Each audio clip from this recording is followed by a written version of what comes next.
Hello, good morning po, magandang umaga.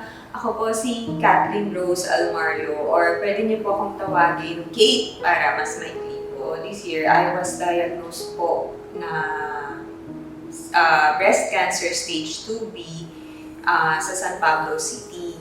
So, nag-decide po ako noon na magkaroon ng second opinion dito sa Calamba Medical Center with Dr. Malabanan po as my surgeon. Then, he advised me po na pa-opera, ipatanggal yung buong kaliwang breast ko po. Kasi nga po medyo malaki na yung naging tumor na nakuha. Magandang araw po sa inyong lahat. Ako po si Dr. Diana Tuanyo Estrellas. Ako po ay isa sa mga radiation oncologist sa Calamba Cancer Center. Isa po kaming grupo na eksperto sa radiation at kami po ay gumagamot ng mga pasyenteng may cancer or malignancies. Naging pasyente po namin dito sa Calamba Cancer Center Radiation Oncology Department si Ms. Kathleen Almario, ang ating pong pasyente na na-diagnose ng may bukol sa suso or breast cancer. Ang kondisyon po na breast cancer ay very common sa buong mundo, pati sa Pilipinas po. Napakaraming pasyente or babae ang may bukol po sa breast, no? Kadalasan po, ang breast cancer ay nalalaman kapag ang babae po ay may nakakapa na bukol sa breast or ang nipple, no, or ang utong po ay nagbabago ng anyo or merong discharge. Minsan rin po, may nakakapa yung babae na kulani sa kilikili po nung suso. At minsan din po, sumasakit yung suso po ng babae. Ang gamutan po natin sa kondisyon na breast cancer ay tatlo po.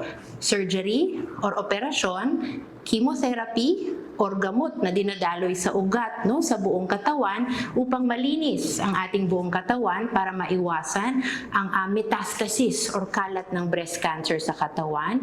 At pangatlo, yung specialty ko po, radiation therapy. Ang radiation therapy po ay mga ilaw, x-rays po ito, no, na ifo-focus natin dun sa pinaghigan ng bukol para malinis ang pinaghigan po ng ating bukol, mas mababa ang pagkakataon na umulit ang ating breast cancer po. I had my surgery dito sa Calamba Medical Center. Then, in-advise niya rin po ako or nirecommend niya po ako sa medical oncologist which is Dr. Amaylin Estefa. So, after po noon, aking surgery, 2 months after, nag-start po ako ng aking chemotherapy dito pa rin po sa Calamba Medical Center.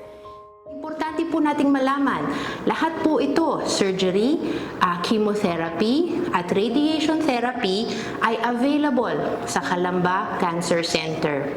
Meron po tayong mga eksperto, mga breast surgeon, medical oncologist, at radiation oncologist na handa pong gumamot sa inyo kung kayo man ay magkaroon po ng breast cancer.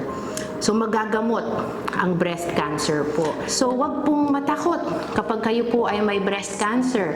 Ang kailangan nyo lang pong gawin ay pumunta sa ating center, no, sa Calamba Cancer Center para makita po kayo ng ating mga eksperto at magamot po ang inyong breast cancer. Nakakatuwa po kayong lahat na handang tumulong sa aming mga pasyente para maibsan ang aming mga nararamdaman, yung mga sakit na aming nararamdaman. Calamba Cancer Center help a lot on my cancer journey. Thank you very much sa Calamba Cancer Center. And more power po.